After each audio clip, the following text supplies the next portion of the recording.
একের দাগ, সঠিক উত্তরটি বেছে নিয়ে লেখো। 1. তাহারা দরিদ্র কিন্তু লোভী নহে। এই মন্তব্য কার? উত্তরটি হবে লেখকের। 2. সারাটা রাত ড্যাশ স্বপ্ন এঁকে রাখে, শূন্যস্থানে বসবে তারাই তারাই। 3. আকাশে 7টি তারা কবিতায় পংক্তির সংখ্যা 14টি। 4. চিলিয়ান জাদুকর আরগাসের পাখির খেলায় হাঁস, কাকাতুয়া, পায়রা, মোরগ, সারসের সঙ্গে ছিল একঝাঁক মুনিয়া। আইন ও রিক্সা শব্দ দুটি যথাক্রমে ফরাসি ও জাপানি শব্দ।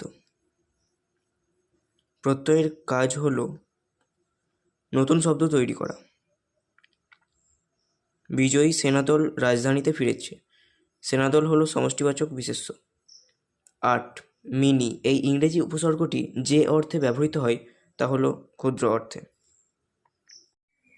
2 দাগ, কম বেশি 15টি শব্দে নিচের প্রশ্নগুলির উত্তর দাও। 1. আকাশের 7টি তারা কবিতায় কিশোরীর হাত ভিজে কেন? 2. শঙ্কর দর্শনের ভাষা কেমন? 3. মিস ম্যাকলাউডের সম্পূর্ণ নাম কি? 4. রুড়ো বা রুড়ি শব্দ কাকে বলে উদাহরণ দিয়ে বুঝিয়ে দাও।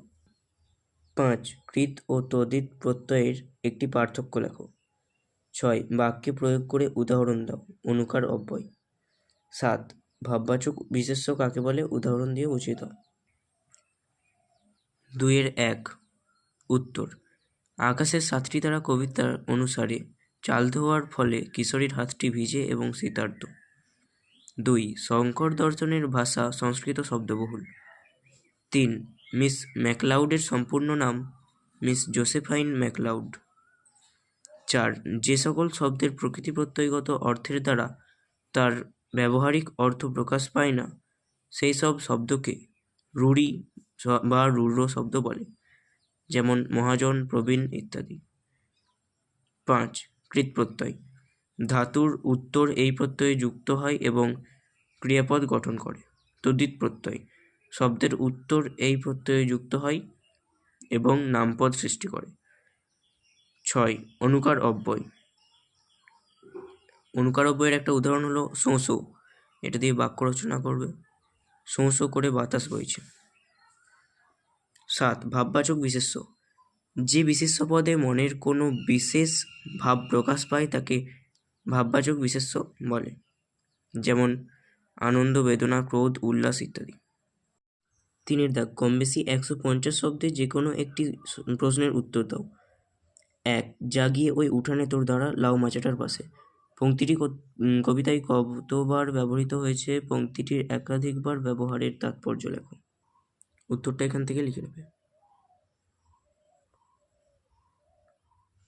2. আকাশের 7টি তারা কবিতায় প্রথম স্তবকে গ্রাম বাংলার সন্ধ্যার যে ছবি ফুটে উঠেছে তা কবিতা অবলম্বনে লেখো। উত্তরটা এখান থেকে লিখে নেবে।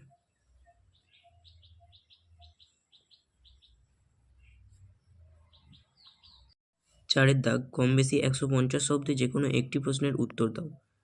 4-1 মোকদ্দমাটি বিধবা হাইকোর্টে হারিল। উক্তিটি কথা থেকে নেওয়া হয়েছে? কোন মোকদ্দমার কথা বলা হয়েছে? মোকদ্দমা হারায় বিধবার পরিণতি কি হয়েছিল? উত্তর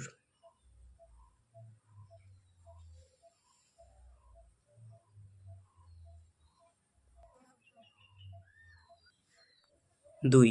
রাধারানী গল্পানুসারে রাধারানীর চরিত্রের পরিচয় দাও। উত্তর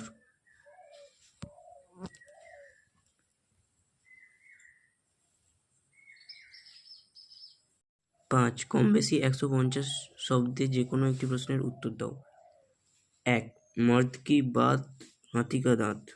বক্তাকে কাকে কোন প্রসঙ্গে এই উক্তি করেছেন? উক্তিটি ব্যাখ্যা কর। উত্তর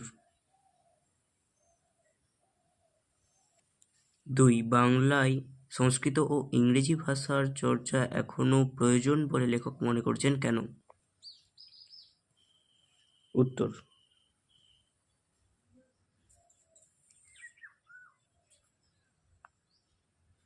6. কম বেশি 150 শব্দে যে কোনো একটি প্রশ্নের উত্তর দাও। 1. ওই পাখি আমার চাই প্রফেসর। বক্তাকে কোন প্রসঙ্গে তার এই উক্তি? শেষ পর্যন্ত তিনি কি করেছিল? উত্তর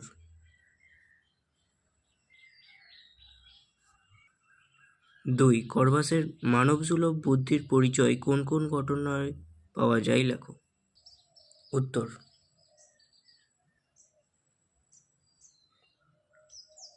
7. নির্দেশ অনুসারে নিচের যে কোনো একটি প্রশ্নের উত্তর দাও। 1. ভাবার্থ লেখো।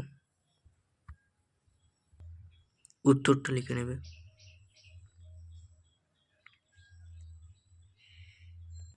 2. সারাংশ লেখো। উত্তর: